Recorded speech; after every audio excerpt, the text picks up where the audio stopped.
ဝိုင်းညစ်ပဲဦးလေဟာဒီမှာမင်းကိုင်းတာမပြီးသေးဘူးလေလာဟောနင်ကလည်းမအကြီးပဲမနိုင်ပါဘူးဆိုပါပဲမင်းအလုပ်ကြီးပဲနော်ပြောကြည့်ယောက်ျားကွက်ရဆိုကြည့်တော့အလုပ်ကမပေးလာတဲ့ပါ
ပစ္စည်းအဆုံးနေတွေ့အေးတွေ့ရဟမ်လွယ်ဒီရတဲ့တတိညီလို့အေးလေဒေဟိုဆလောင်းလက်တက်ဆလောင်းလက်တက်တာမြည်ရစင်တာဟုတ်တယ်လေသူ့ဂျိုကိုသူဆက်သွယ်နေတာဟမ်ဂျိုတရိရပြီဒီမလေးဒါဆက်သွယ်ရေးပစ္စည်းတွေပေါ့ဒါလေးနဲ့ဆက်သွယ်နေတာနေမှာပေါ့ဟုတ်လားဂျိုတရိရအေးလေအော်အေးဒီဂျိုမှလည်းသူရီးစားတွေပဲကြံကမှာဒါဟောအရွယ်ကောင်းလေးအဲ့ဒါဟုံးစစ်လို့ဟုံးစစ်အေးလေနေတာဟောငါတိတ်ပံပညာရှင်ပဲဟုံးသွား HOME ဟုံးမှန်လေအိမ်ဟုတ်တယ်လေအိမ်လေစစ်စစ်ပွဲဟုတ်တယ်အိမ်တွင်းစစ်ပွဲဒီကလာမှာဆိုလို့ဘာလို့ရှောက်ပြောနေတာတော့တော်တော်ပဲဟုံးစစ်တာမလေးလွမ်းနေတာအိမ်ကိုလွမ်းတဲ့ဝေဒနာခံစားနေရမင်းကလည်းစစ်ပွဲကြီးကလွမ်းဆံမှာမဟုတ်တဲ့ဟာကြီးကိုဝါဒုက္ခပါဗျာကျုပ်ကခဏတော့ပေါ့လားဟုံးစစ်ဆိုတာအိမ်ကိုလွမ်းလို့ဒီဆက်သွယ်နေတာဂျိုးဆက်သွယ်နေတာအော်အဲ့လိုလားဟုတ်တော့ကောင်းကြီးကတနာစရာလူငါတို့ကလူသားတွေဆိုတော့ငါတို့ကနှလုံးသားကြီးလှတယ်ကွာအေးလေအဲ့လိုမြင်တော့လေစိတ်ထဲမကောင်းဘူးဟုတ်တယ်အဲ့ဒီကောင်ငါတို့တွားပြီးတော့မြောက်ထိုးပိတ်ကိုလုတ်ပြီးမကောင်းလားအေးဟောလုတ်ချင်တာလုတ်ဘာလို့ရှောက်ပြောနေတာတော့အေးကိုလွမ်းတာတွားမြောက်ပြီးလို့ရမလားတော့အကူညီပေးတဲ့နေလို့ဖြည့်သိမ့်ပေးရမှာအေးဖြည့်သိမ့်ပေးရမှာတော့မယ်လေမတော်ပါနဲ့ဟာမကောင်းပါဘူးတရားတော်သူကသူအိမ်ကိုလွမ်းမစီဟမ်ဟာကိုကတွားလာနှောက်ရှက်တယ်လို့ဖြစ်သွားမှာဗောအဲ့လိုကြီးအေးပါသူကလွမ်းမစီတရားတော်ဖလောက်ကောင်းတယ်ခံစားမစီဟုတ်ဘူးလားအဲ့လိုတို့ကဘာလို့ငါတို့ဟာအဲ့တော့မယ်လေမိုးချုံတယ်လားအော်အေးတို့ကလူလွမ်းမစီတို့ကတော့အိမ်မယ်ဟုတ်တို့ကဘာလဲဟုတ်စစ်တို့ကအိတ်စစ်အေးရတယ်မှာစစ်ပွဲလုံးမယ်အိတ်စစ်မယ်မင်းကမိမနဲ့တူပါတယ်ကွာဟုတ်ပြီ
会哪呗？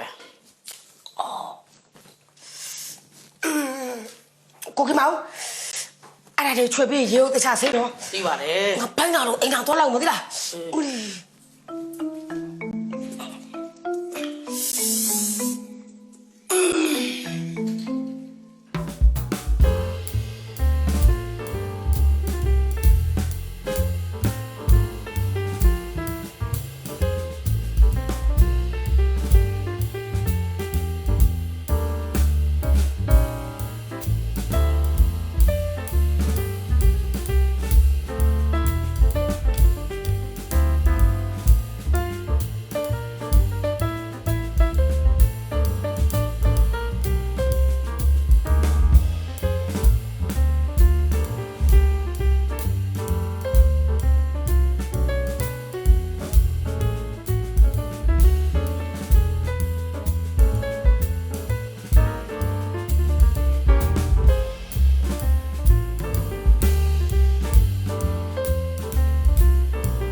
အဲ့အချိန်ကြီးမိသေးတာ ဟုတ်ရှုပ်လို့ ကဲဟုတ်ပါပြီကဲဆက်ပြောကျွန်တော်ဆက်ပြောမယ်အဲ့တော့ကျွန်တော်ရဲ့အိမ်သားလေးမှာကောင်းကင်ဘွားနေပြီးတော့လင်းလက်ထိန်ပြပြီးလုံးဝကိုအတမ်းမချောက်အောင်ခင်ဗျာမီးတော်ကြီးတခုဝုန်းဆိုပြောက်ကြလာတယ်ဟာအဲ့ဒါထူးဆန်းတယ်ထူးခြားဖြစ်စဉ်ဟုတ်တယ်ဟေးကဘာမတော်မလေးဒါမျိုးကဖြစ်ခဲ့တယ်ဟုတ်ပါဗျာချင်းနေတွေ့ကြတာပေါ့ကျွန်တော်လိုက်လေတနာရီလောက်ကြာတဲ့အချိန်မှာအချိန်တွေကိုသိကြလို့အဲ့မီးတောင်ကြီးတော့တွားကြည့်လိုက်တာဘာတွေ့လဲဒီဟမ်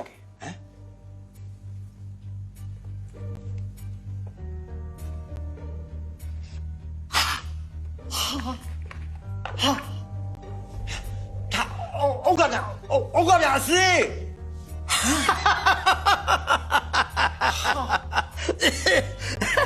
ဒါတိတ်ပံဆိုင်ရာစမ်းသပ်တွေ့ရှိမှုအစ်စ်ပဲကွာ ဟုတ်ပြီဒါတို့တွေစမ်းတက်စစ်ဆေးပြီးတော့နာဆာနဲ့ဆက်သွယ်ရမယ် ဆက်တော့ရမှာပေါ့ ဟုတ်တယ်မလား ဟုတ်တယ်လေ အသို့စမ်းတက်မယ်ဆိုရင်လည်းခိုးပဲတော့ပြီးစမ်းတက်လိုက်တော့ဘာဖြစ်လို့လဲဆိုတော့ဒီအုတ်ကပြန်ကကျွန်တော်ရင်စတွေ့ရတယ်အဲ့တော့ကျွန်တော်လည်းဒီလိုစမ်းတက်စစ်စစ်ပြီးအဲ့ဒီဖြူကျွန်တော်လည်းသိချင်တယ် ဩသိရမှာပေါ့ကွာမင်းကလည်းအဲ့ဒါမပူနဲ့သိရမယ်အဲ့တော့မင်းဒီမှာခဏဆောက်ငါတို့သိပ္ပံခန်းနဲ့ဝင်ပြီးတော့ဒါတွေတွားပြီးစမ်းတက်စစ်ဆေးတယ်ဟုတ်လား ဟိုစောင့်လာတော့ဟုတ်ပါရင်ကဲဒီမှာဘယ်သူမှမရှိဘူး อ๋อရှိရလေဟိုခင်မောင်ရဲ့ခင်မေရဲ့ရှိရလေမင်းလိုတာကိုခိုင်းသူတို့ကအခုတော့သူတို့လုံနေကြ မဟုတ်ဘူးလေအန်ကဲဟိုကျွန်တော်သိချင်တာဟိုတယောက် ဟောတာမူမီတာတာမူမီတာလားသူကလည်းသူ့ခန်းတော်သူနေတာပေါ့ကွာ အတော့သူနေနေတယ်နော်မင်းဒီမှာနေနေလေးထိုင်တော့ ဟုတ်ကဲ့ အားတို့သွားပြီးတော့ ဟုတ်ကဲ့ဟုတ် စမ်းတက်လိုက်ဟုတ်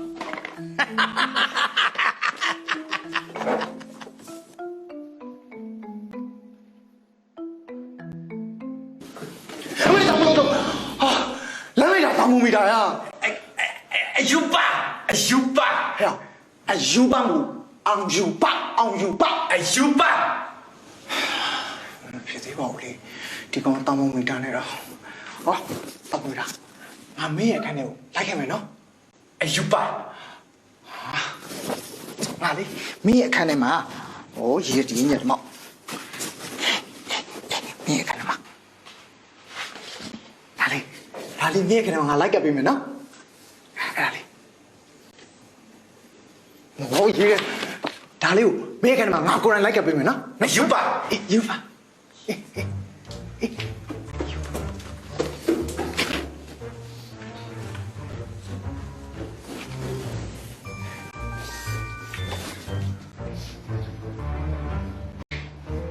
ယူပါတမ်းငါမင်းကိုဘာမှမလုပ်ဘူးနော်ဘာမှမချင်ပဲပြီဒါလေးပဲကပ်ပြီးမှသိလားနော်ဟေးတရားနေဖတ်မှာမလုပ်ဘူး ယူပါ ဟေး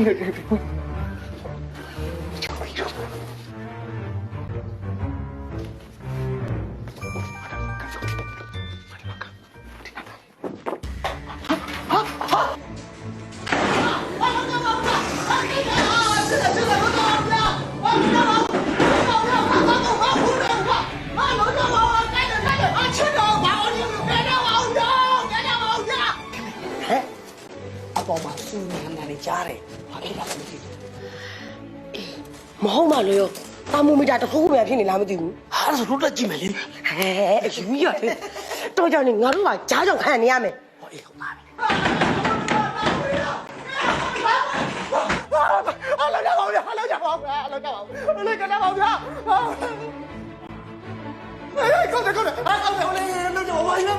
အောင်လေလောက်ကြပါဦးဗျာကျောင်းမလဲအယူဘာလဲကျောင်းဘာလဲဘာလဲကျွန်တော်ဘာလဲကျွန်တော်ဘာလဲ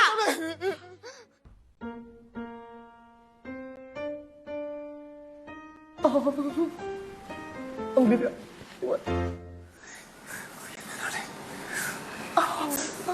စီးကိုလက်မှတ်ထိုးဖို့ကိစ္စလေးပါဟုတ်တော့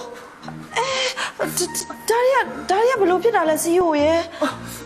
ဖူးလေးရလဲကွာရုံကနေမှာဘယ်သူမှမရှိအောင်သူကိုလိုခေါ်လို့ပဲ့ပါသွားမှာမဟုတ်လို့လား အော်ဟုတ်ပါပြီကိုရဲ့ဒါဘလို့ဖြစ်တာလဲကိုရဲ့ဟမ် ဘာဖြစ်ရမှာလဲဖူးလေးရလဲဟိုကောင်ကြောင့်ပေါ့ ဟုတ်ကောင်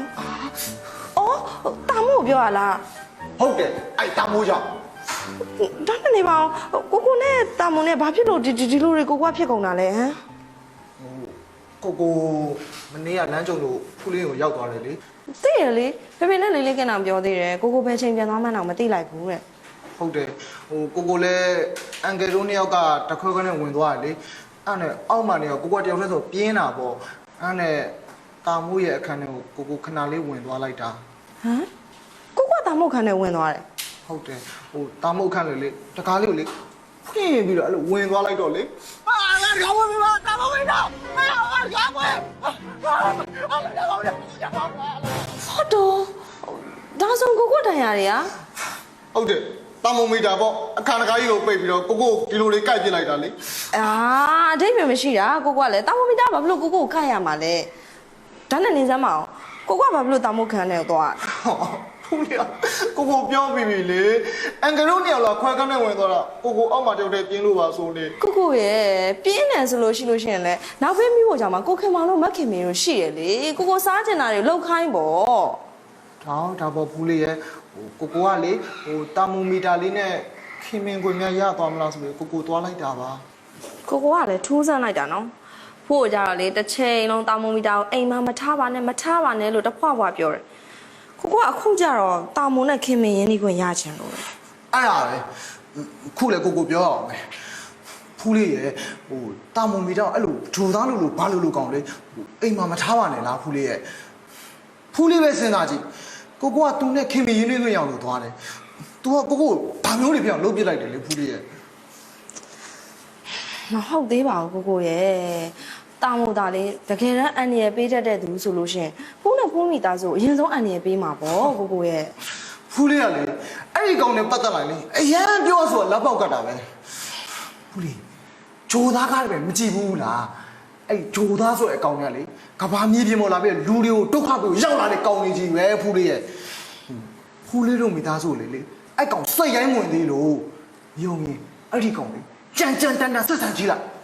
တနည်းနဲ့တစ်ချိန်ကျော်ဒီကောင်စိတ်ရိုင်းနေဝင်တော့ဖူးလေးတို့တစ်ခုခုလုံးလာလိုက်ပါဖူးလေးလွင်လုံးကြည့်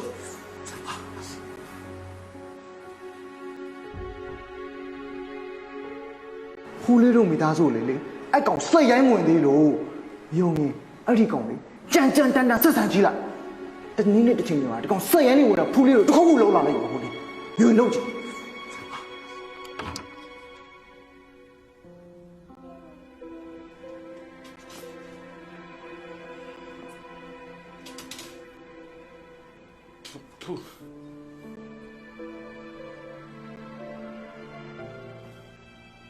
တာမို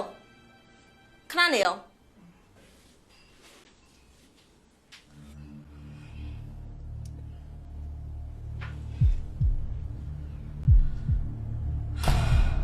တာမို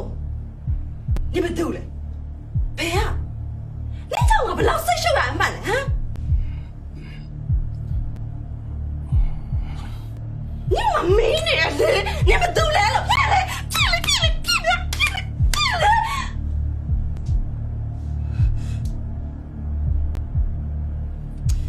哦，你要么骗我，别来哈！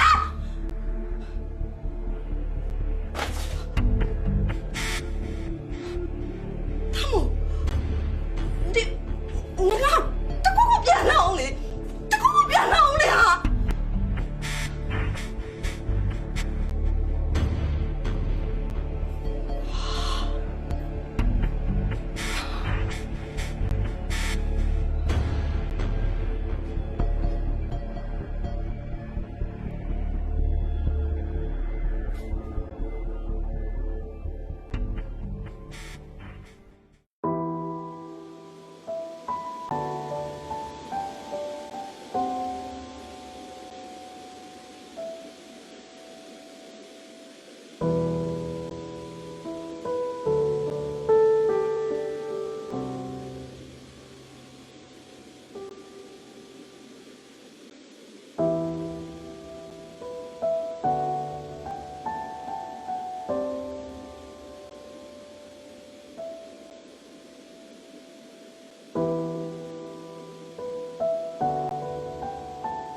他冇嚟演唱嘅 visa 咯，快啲嚟咯。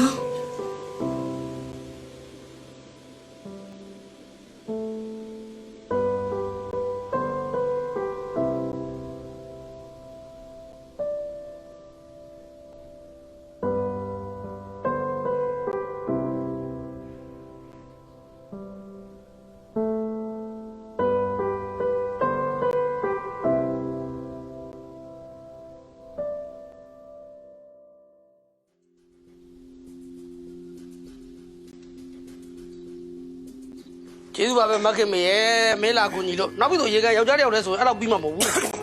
အမလေးမော်လိုက်တာဟာဒါရဘလို့ဖြစ်တာတော့အေးမမဒါလည်းဘလို့ဖြစ်တာတခုခုပဲနော် အေးအဲ့ဒါငါစဉ်းစားနေတာမိမဟုတ်မှလို့ရောတခုခုကတခုခုဖြစ်ပြီးတော့လေဘာမို့တာတခုခုဖြစ်မှာပဲတခုခုကတော့ကျိတ် ရှင်ရှုံလာပဲအခုတလောမိဖို့ကြောင့်တော့အခြေအနေတွေပြက်ပြက်နေ2ရက်3ရက်ရှိပြီ ဘာဖြစ်လို့ ဟိုတလောကလေ9စိမ့်နဲ့9ကြော်လေးပျောက်သွားတယ် ဩ အခုလည်းကြည့်အောင်ဒီလိုမျိုးကြီးရှောက်ပွားနေတာပဲဘယ်လိုမျိုး ဒုက္ခပါပဲကွာဘာနဲ့ဘလို့တွေစပြီးစဉ်းစားမှန်းတော့မသိတော့ရှုံနေတာပဲ ဟဲ့ခင်မောင်ဟမ်နေစဉ်းစားလို့မရတာတော့မှစဉ်းစားအခုလောလောဆယ်ဒီဟာတွေအကုန်လုံးသိမ့်မယ် ဒီပြဿနာအရင်ရှိ ခေပါပဲဟာပြန်မဟဲ့လားဩ ရှေ့လဲစိတ်မချနောက်လဲစိတ်မချ တော့ဒါတို့ထက်လေ အေးပါ ထက်ဆိုင်ကုန်ထက် အေးအေး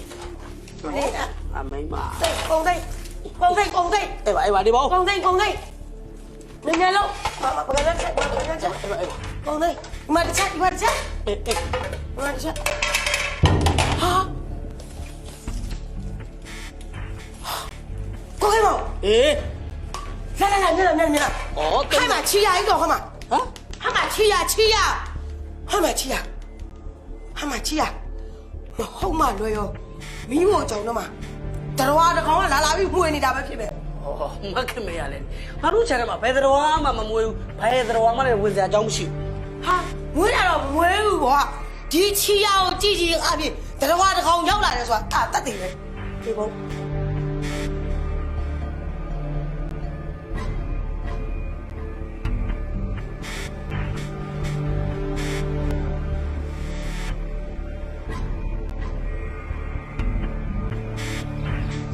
ခင်မေချီရတိုင်းလိုက်ကြည့်နော် အေးပါအေးဟဟာမခင်မေဟာဟိုဒီတော့ချီရလေကြည်သား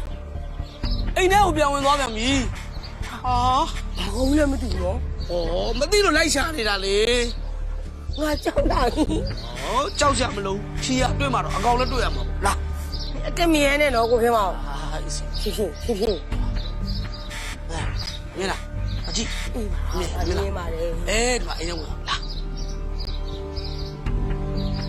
ဘာကမဲချီအောင်ကြည့် ကြည့်ဟင် ချီအောင်ကြည့်နေ ကြည့်ဟဲ့ ချီရတိုင်းပဲနော် ခြေရတိုင်းပဲကြည့်နေတာလေကြည့်ဟဲ့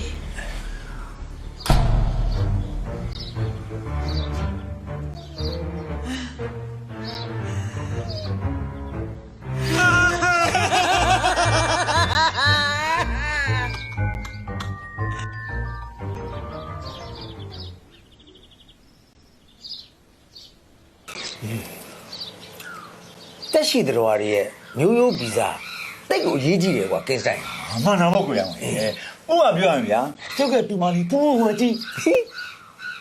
ငါတမီးတို့ငါဘောက်ကြည့်အောင် ဟာဝေးလိုက်တာဗျာခင်ဗျားလေမျိုးရိုးဗီဇရဆိုရင်ကျုံမနဲ့ဖူးဖူးကတထင်ရတယ်အဲ့ဒါကြောင့်မို့ခင်ဗျားနဲ့မတူတော့ကျုပ်တူမလေးကလေချောချောမောမောလှလှပွားလေးဖြစ်နေတာပေါ့ဟုတ် ဟောင်းပါအဲ့ဆိုမင်းကြတော့ဟမ်ငါမိမနဲ့မတူမဲနဲ့မင်းရုပ်ကလေးမင်းကြကြည့်ဟမ်အရာကြီးဂလန်ဂလားနဲ့ဟမ်ပိန်ရှေရှေအယိုးခောက်ခဲ့ကလဒန်မြစ်တဲ့စုံစီစမ်းကြီးမျောနေတဲ့ကပ္ပန်းရုပ်ပေါက်နေကဲအဲ့ဒါကြည့်ပြော ဟောအဲ့ဒါလေဟိုခင်ဗျားပြောတဲ့မျိုးရိုးဗီဇပဲလေကျုံမကြတော့ကျုံမင်းနဲ့တူတော့ချောချောမောမောလှလှပါဖြစ်တာပေါ့ကျုပ်ကြတော့ကျုပ်ဖိနဲ့သွားတူလို့အရာကြီးရှိနေတာပေါ့ ကိုတော့ပြောတတ်တယ်ကိုရက်တဲ့ခွေးမျိုး လိတ်မျိုးငါခွေး ဘာကွာဘာပဲတလိမ့်ဆာမယ်နေတော့ငါတကားဘူးပဲဟော ဟိုလေခင်ဗျားပြောတဲ့မျိုးရိုးဗီဇအဲ့ဒီမျိုးရိုးဗီဇမှာလဲဇီဝဖြစ်စဉ်ကအရေးကြီးတယ်ကွာ အဖေရရက်ကုန်လို့အဲ့တော့ဘာဖြစ်လဲပြောစမ်းမအောင် ဒီလိုကွာလူတွေကမျိုးရိုးဗီဇလို့ဆိုလိုက်ကြတယ်မျိုးနွယ်တူမပေါင်းဆက်လို့ရထင်နေကြ ဟုတ်တယ်လေ အမှန်မဟုတ်ဘူးကွာမင်းဘယ်လမှုသိလား တိတယ်လေမြောက်ကလာသွားတော့ဖူးဖူးလေ အေးဒီတော့မင်းသွားရွှေခွာသေးတာအေးပေါက်ခဲ့မပြောနဲ့ ဒီမဲ့မဲ့လို့တိတာဆို အေးမဲလမှုကဘုရားကိုပြောတာမဟုတ်ဘူးကတော့ဘုရားကိုပြောတာမဟုတ်ဘူးမဲလမှုမင်းသမီးအဲ့ဒီမဲလမှုမင်းသမီးကလည်းလက်မှုသီးကနေတရေတဲပြီးတော့တက်ချီဖြစ်လာတာနောက်ပြီးတော့ဝေလူဝရီမင်းသမီးနော်ကြားဦးတယ်မလားရာဇနာအေး तू ကလည်းငါကနေတရေတဲပြီးတော့တက်ချီချင်စားဖြစ်လာနောက်ဆုံးကုန်ပြောအောင်ကွာတို့မြတ်စွာဘုရားလက်ထက်တုန်းကအစိန်နမာနဆိုတော့မိမယူမကြားဘူးမလားအေး तू ကလည်းဒီမှာတောင်မကြီးပင်ကနေတရေတဲပြီးတော့တက်ရှိဖြစ်လာတာဗျာကဲ အဲ့လိုလို့ ခင်ဗျားပြောဖို့ရဆိုရင်လူဆိုတာမြောက်ကဆင်းသက်လာဆိုတာဒါဝင်ရဲ့အဆိုပြောင်းပြန်လှမ်းမလို့ဖြစ်နေပြီ ဟာလမ်းသိလမ်းမယ် ဘာဖြစ်လို့ လမ်းသိလမ်းမယ်တိတ်ပံပညာဆိုတာဒီလိုပဲစင့်ကဲပြောင်းလဲနေတာနော်ဟိုးပဝေသနီကတွေ့ရှိခဲ့တဲ့အချက်လက်တွေနဲ့ယနေ့လက်ရှိမှာတွေ့ရှိခဲ့တဲ့အချက်လက်တွေတူချင်းမှတူမယ်လေကွာအဲ့ဒါသိပ္ပံ scientist မဟုတ်သေးပါဘူးဗျာလူဆိုတာမြောက်ကဆင်းသက်လာတယ်ဆိုရယ်ချားကြဝင်အဆိုဟာအခုချိန်ကြီးပြောင်းလဲမှုမရှိသေးပါဘူး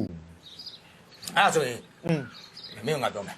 ဟုတ်နော်လူဆိုတာမြောက်ကဆင်းသက်တယ်ဟုတ်တယ်နော်ဟုတ်တယ်မင်းပြောတယ်နော်ဟုတ်တယ်အဲ့ဆိုလို့ရှိရင်အဲ့ဒီမြောက်တွေကဘယ်ကဆင်းသက်လဲမရမြောက်မကြီးကမိုးတယ်တော့ငါမပြောနဲ့ မပြောပါဘူးကွာ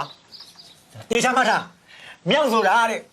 ပုတ်ပါကဆင်းသက်လာတာဟာဟုတ်တယ်လေပုတ်ပါတောင်ကလေးမှာမြောက်ကဆင်းလိုက်တက်လိုက်ဆင်းလိုက်တက်လိုက်အဲ့ဒါမြောက်ဆိုတာပုတ်ပါကဆင်းသက်လာတာမှတ်ထား ရှုပ်နေတာပဲကွာခိုရတယ်ကလေးကလိမ္မာလိုက်တာ လက်ကလေးနှစ်ဖက်ကိုဆူလိုက်လက်ကလေးနှစ်ဖက်ကိုဆူလိုက်ဒီတဲ့ထဲမယ်အေးဟုတ်ပြီဒီတဲ့ထဲမယ်ဟုတ်ပြီဒီတဲ့ထဲဟုတ်ပြီနော်အဲ့ဒီဟုတ်ပြီအခုနေလေဟုတ်ပြီချင်းနေကြီးအတိထားတယ်ဟုတ်ပြီအဲ့မှာတွေ့လားတွေ့နေတယ်ဘာတွေ့လဲလက်လေအဲ့ဒါလက်ထက်တာလက်တွေ့မှာထူးခြားဖြစ်စဉ်ကိုပြောနေတာငါချက်ကြည့်လို့မယ်ကြည့်ဟုတ်ပြီတမ်းနေ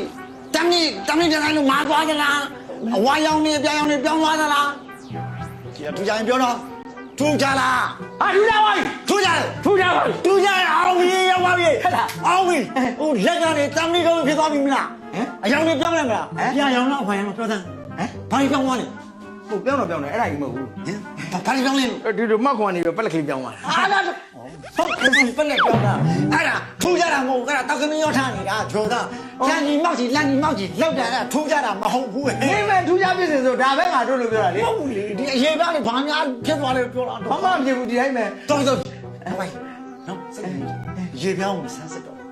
DNA ကိုဆန်းစစ် DNA ဆိုတာ DNA ကသူ့ရဲ့အာယုံကြောတွေပါရှိတယ်ဟုတ်ပြီလား အတွေ့အကြုံဆမ်းပါ ဒါဆန်းမှာပေါ့ မင်းဒီစမ်းတဲ့အချက်မှာမင်းကခေါင်းဆောင်တင်တာနော် ဟုတ်ပါရဲ့ အကူတဲ့ စိတ်လူတယ်နော်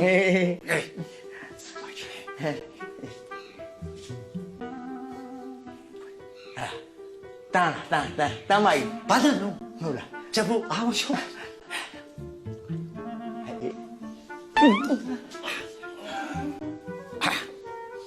ကျမကြီးအေးကျမကြီးအေးမြင်လားဟမ်မြင်လားလို့အော်ဒီမှာအဲ့ဒါခဏလေးဟာလဲ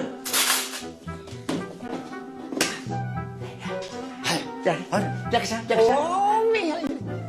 နေနော်ဘာလဲဟာမြင်ပြီဘာလဲမြင်ပြီအမွေးဒါဘာတာမူမတိုင်းဇပင်လေအဲ့ဒီဂျပင်နဲ့အမွေနဲ့ဂျပင်လေဘုံဒီဇပင်ကမှဒီကောင်းရဲ့ DNA ကိုဆင်းရမှာဟုတ်လားအေးလေတကောင်းရဲ့မျိုးပြီးကဘာလဲဆိုအဲ့မှာသိရမှာလေငါဆင်းရမှာလားအေးဗောမင်းမဟုတ်ငါအဲ့ DNA နဲ့စစ်တာကြတော့ငါမသိဘူးလေဟောတုံးလိုက်တော့ချောင်းပါကြီးရဲ့ဒါနဲ့များမင်းကောင်မင်းသိမှမရရင်လို့ရှင်သေးဩငါမသိတာကိုမသိဘူးပဲပြောတာလေဟိုမင်းသိလို့ရှိရင်မင်းကမစမ်းဗောမင်းကလည်းငါလည်းမသိလို့မင်းစစ်ခိုင်းတာလေတော်တယ်ဟာဒုက္ခလည်းပဲငါဒုက္ခလည်းပဲငါကြတော့မလေးဟိုတိတ်မှပြည့်စင်လေးပါလေးနဲ့မင်းကြတော့ငါတဲ့တော့တုံးနေသေးတယ်ဒါဘလို့မှစစ်တာမင်းလည်းမစစ်တော့ငါလည်းမစစ်တော့အာဒေါသမကြည့်ပါနဲ့ကွာရောက်ပါလေမစစ်လိုက်အငင်းပွားမနေဒါခဏထားလိုက်မလို့တခြားနည်းရှိတယ်ရောက်ပါလေဟဲအဲ့ဂျူသားကောင်ရဲ့အသားစားညှက်ထုတ်ပြီးဒီနေ့စိတ်ကောင်းမျိုးပြီးစားသိပါမယ်အားကြောက်ဘူးလေကြောက်တယ်မလားကြောက်တယ်အဲ့ဒါတခုရှိလေဘာမင်းကသူ့အသားကိုတွားညံ့မလားသူကမင်းသူ့သားနာခံမှာမဟုတ်ဘူးသူ့သားနိုင်မင်းလုံးလိမ့်မယ်လေသူကဂျိုသားလေမင်းတစ်ချက်ထိုးလိုက်ဖောင်းဆိုမင်းနိုင်ရင်တော့နှုတ်ကောင်းမှာရောက်ပါရလေအကျန်းတန်းတော့ဘယ်လိုမလဲချော့ချက်ပြီးတော့လေငါနစ်ပညာလေးနဲ့ငါလည်းအချိုတက်လိုက်မယ်အေးလက်ကြည့်ရအောင်စိတ်ထားချအေးမကြည့်နဲ့ကြောက်ကြပါပေးတောင်းကြလေးပေးတောင်းကြလေးရေဟိုတသားရေငွေဗီဇာကိုဟိုဦးလို့ကြည့်မှာမလို့လေတားရဲ့အသားလေးကိုလေညရမလောင်းပဲဖြတ်ထုတ်မှာဒီကောဘာလို့ခေါ်တာလေနှလုံးမလေးနှလုံးမဆိုနဲတော့မဟုတ်တော့မင်းကလည်းဓာတ်နဲ့ထိုးလိုက်လို့ဓာတ်နဲ့ဆွဲပြက်လိုက်ဟိုမှာကတ်သွားမြင်းကြတော့မယ်ဟာဟိုရောက်ပါပြီမထူးတော့ဘူးရောမထူးတော့ဘူးဘယ်လိုလုပ်နော်မထူးတော့ဘူးဒီကောင်ခေါင်းရိုက်ခွဲလိုက်ခေါင်းကြိုက်ခွဲလိုက်ခေါင်းကခွဲအော်မမစပတ်တယ်မှာဘောဟုတ်ဒီခေါင်းရိုက်ခွဲတော့မေ့ရောမယ်လေတို့ပြန်လုံ နိုင်အဲ့တော့တိုးထွက်လာမလေတိုးထွက်လာမှာအဲ့တွေးကို DNA စစ်မယ်အဲ့ဒါဆိုတော့တို့တက်တယ်ဟုတ်တယ်မလား ဟုတ်တာပြီဒီရလေဒီရင်ထိုးလို့ရတာလေအဲ့တော့ငါတော့ပေါ့ပြီအဲ့ဟိုခေါင်းကိုမင်းငါ့ကိုထုတဲ့တူကြီးမှတ်မိလား ဒါရှိတယ် အဲ့ပေါ်မှာထားလို့ ရှိတာပေါ့ဗျာ လာလာလာလာ ပေါ့ဗျာ အဲ့ဒါနဲ့ဒီရလေအာတေဝတာပြေမကြလိုက် ဘယ်ရောက်ဟာ လဲမှာ ဟေးတာမမီတာလေးရေတာမမီတာလေးရေတို့လာပြီနော်တာမမီတာလေးဘာမှဖြစ်ဘူးတာမမီတာလေးရေဒီလိုထဲမှာဖြစ်တယ်တာမမီတာလေးရေဟာမိပြတ်သွားတာဟာဘာမှဟာဟိုအမတော်မူကြမေးပြေးလို့ရတော့ဘူးနော်မေးပြီကြာဟာမော်လေးနေလာဘယ်ကူလာဘာမို့လဲမော်လာမော်လာလုံးတာကောင်းနားလာဟိုတော့တကူလုံးနဲ့ဒဏ်ရာတစ်ချက်တွေနဲ့ဘာဖြစ်တာတော့သမီးနားလဲအောင်ရှင်းပြပါဦးလို့ပြတာ အဲ့ဒါတာမိုမီတာကြောင့် သမီးရဲ့တာမမူတာလေအမလေးအန်ဒီရဲ့ကြီးတဲ့တရဝါကြီးစီကိုရောက်နေပြီ ဘလို့တော့ဝါကြီးဟလား ဟုတ်တယ်ဒီမကြီးရဲ့ခုလို့လေလေးလေးဒဏ်ရာရလာအဲ့တာမိုမီတာကြောင့် တာမမူတာလေဖေးတို့လေသူ့ခန်းထဲကိုမြားခေါ်ပြီးတော့မိတွေဖြတ်ကြပြီးတော့အဲ့လိုကြိုက်ကြတာ ပြီးတော့ကုတ်လဲကုတ်တယ် ဖက်လဲဖက်တယ် ဟုတ်တယ်မမလေးအခုလည်းတော့ဒီအိမ်မှာလေအစားအသောက်တွေလည်းပျောက်တယ်သားသိန်း၅သိန်းတွေလည်းခဏခဏပျောက်နေတယ် တာရင်ဘဲကအောင်မလဲမမလေးဟိုတနေ့ကလေဘီဘိုးကြောင့်တော့မလေးပြောင်းဆန်းနေအောင်ဖွာသွားတယ်ခင်မတို့မလေးရှင်းနေရတာဖဖကိုမောနေတာပဲနောက်ဆုံးလဲကြာအောင်တရဝါတကောင်ရဲ့ချီအောင်တွေ့တယ်အဲ့ဒီချီအောင်ကျမတို့လင်းမရမြောက်ကနှောရုံခံပြီးလိုက်ကြည့်တာပြောင်းကနေတာမမီတာဖြစ်သွားတယ် မမလေးကြောက်နေတိုင်းပြောရရောက်မင်းလည်းငါတော့တိတ်မကပ်ပါနဲ့ကွာကြောက်လို့မင်းလည်းပြောပါကွာ တော်ကြပါတော့ဖေဖေတို့အထင်လွဲတာပဲနေမှာပါတာမို့အဲ့လိုဖြစ်မှာမဟုတ်ဘူး ပြောရမည်ကွာအတင်းပြောရတယ်ပြော ကဲအဲ့ဒါဆိုသမီးတက်တယ်ပြမယ်ဟုတ်ပြီလား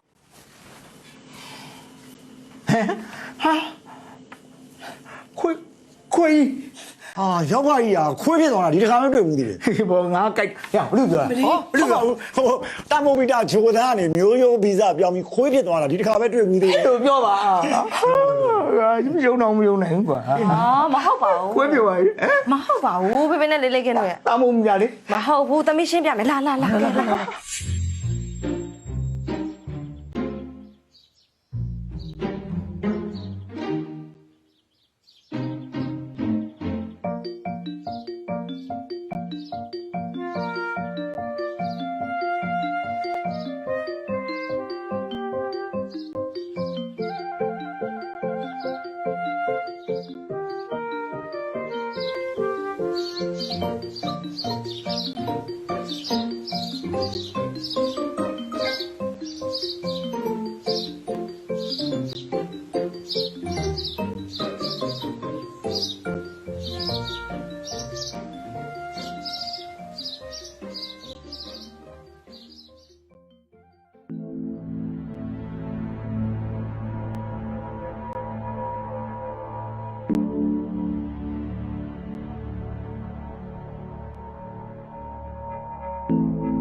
ဖေကိုပြောသလိုတာမုံများစိတ်ရိုင်းဝင်သွားပြီလားငါညသူ့ကြမ်းကြမ်းတမ်းတမ်းရိုက်ခဲ့လို့ငါ့ကိုမလောက်ရတိုင်းငါဖက်လုံးတစသည်ချေမွသွားတာလား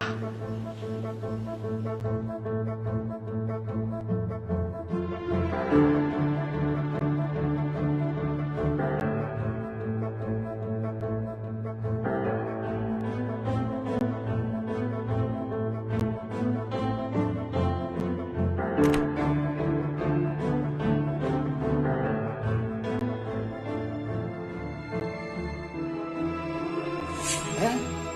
်ဒါဆိုရင်တာမိုမီတာအဖေတို့မသိအောင်သူ့ခန်းထဲမှာခွင်းမွေးထားတာပေါ့ဟုတ်လား ဟုတ်တယ်ဖေဖေရဲ့ ဟာရောက်ပါပြီကျုပ်ကတော့မယုံဘူးဗျ ဘာလို့မျိုး ဟာဒီကွဲကတန်မိုမီတာမျိုးဗီဇမပြောင်းလဲဘူးဆိုရင်တန်မိုမီတာဘာမှလဲပြော အေးဟုတ်တယ်ဟုတ်ပါလေ ဒီလေးတို့ကလည်းခတ်တာပဲကဲခေါ်ပြမယ်ဟုတ်လားတာမောင်ရေ ဘာဖြစ်လဲကွာမင်းကဟောတော့ဟာလေကျန်မင်းကလည်းညားမလွယ်တော့ဘူးဟုတ်လို့ပါ ကဲဒီမှာကြည့် အော်မင်းကလက်ဆက်တက်တော့ငါတို့မင်းကခွင်းနဲ့ရှူတိုက်တာဟုတ်လားဟဲ့အောင်မင်းတယောက်တည်းခွင်းနဲ့ရှူတိုက်တာမဟုတ်ဘူးငါတို့လည်းရှူတိုက်တယ်သွားကြိုက်စမ်းဟုတ်လေအကြီးမင်းမကြိုက်ရလားသွားကြိုက်ရငါကြောက်တယ်ဘာလို့ရှောက်ပြောနေတာ ဒုက္ခပါပဲဖေဖေတို့ကလည်းတာမောက သူကရှူတိုက်ခဲ့တာလေ ရှူးတိုက်တာမဟုတ်တော့ပါဘူးခွေးကတာမောကိုခင်းနေတာဆိုတော့တာမောခန်းတဲ့လူစိမ်းရောက်လာရင်ကြိုက်လိုက်တာအဲ့လိုနေမှာပါ တော်ဂျုံငွေတဲ့ခွေမိဖို့ကြောင့်တော့ဝင်ဖွားတယ်အစားတောက်လို့လည်းခေါ်စားတယ်ပကံတွေကိုလည်းကြောက်ွယ်အောင်လုပ်တယ်နေမြန်းအောင်ရှင်းလိုက်တာဖက်ဖက်ကိုမောနေတာပဲ ဘူးကလည်းအဲ့ခွေးကအဲ့လောက်စိုးမှန်မှမသိလို့ပါတာမောနဲ့လည်းခင်းနေတာဆိုတော့တာမောဖွားရအောင်ခေါ်ထားတာအဲ့လောက်ကြီးစိုးနေမယ်ဆိုလို့ရှိရင်တော့လေကိုခင်မအဲ့ခွေးသွားပြစ်လိုက်တော့နော်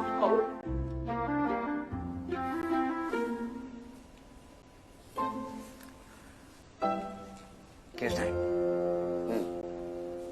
ငါလေးဂျိုသားမျိုးဗီဇစမ်းသပ်ချက်ကိုငါမရက်ပြစ်ချင်ကွာရှေ့ဆက်တိုးချင်တယ် ဟောဗျာမတိုးပါနဲ့တော့ဗျာတိုးကောင်းတော့ခွေးခက်ခံရပြီလေဒီတစ်ခါကျခွေးခက်မှာမဟုတ်တော့ဘူးတန်မိုမီတာကက်လို့နှစ်ယောက်ဆုံးခံနေရမယ် အာအဲ့ဒါဆိုရွှေဖြစ်ပြီဗောကွာ ဘာဖြစ်ပြန်မှာ ဟာကဘာပေါ်မှာဂျိုသားအကြိုက်ခံတဲ့လူသားဆိုလို့မင်းနဲ့ငါနဲ့နှစ်ယောက်ဝေးဖြစ်သွားပြီလေအဲ့ဒါကဘာကြောပြီလေကွာမင်း ပုံစံတော့ရောက်သွားကြီးဟာခွေးခက်ခံတော့ဒဏ်ရာပြတ်ခွာသားရှိသေးတယ်နော်ထပ်ပြီးတော့မှမွေစမ်းပါနဲ့ တော့ပါလေမင်းငါပြောတာနားထောင်မှာကွာရောက်ငါတို့အဲ့စမ်းသပ်ချက်များအောင်မြင်ခဲ့ရင်ငါတို့ကသိပ္ပံနိုဘယ်ဆုရမှာနော် ပြတ်စမ်းပါ ကဘာကျော်သိပ္ပံပညာရှင်ကြီးတွေဖြစ်နေပြီလေ အေးဘောအေးဘော ဟုတ်တယ်မလား အေးလေ အဲ့တော့နော်ဝေနိုင်ငံမှာရှိတဲ့နော်ဝေသူတွေကဒိုနာဘယ်တော့မှခွာတော့မှာမဟုတ်ကတ်နေမှာ သူတို့ကလည်းကနေမှာ အေးဘော အဲ့ဒါကတော့ဝဲလာသွားပြီဗော ဒီနဲ့လာတယ်ပို့တော့တော့မလာတော့ဘူး ဆက်ဆက် စိတ်မစားပါဘူး ဆက်ပါပြီ အဲ့ဆိုလို့ရှိရင် အေး ငါတို့တွေတာမိုမီတာဂျိုသားကိုဆက်ပြီးစမ်းသပ်မယ်အဲ့အတွက်စမ်းသပ်ဖို့အခြေအနေကြည့်အောင်ဒီကောင်ခံအောင်သွားကြည့်မယ် ဘယ်တော့တော့ကြည့်ပါလဲ ဩအခုပဲသွားမှာဗော တော့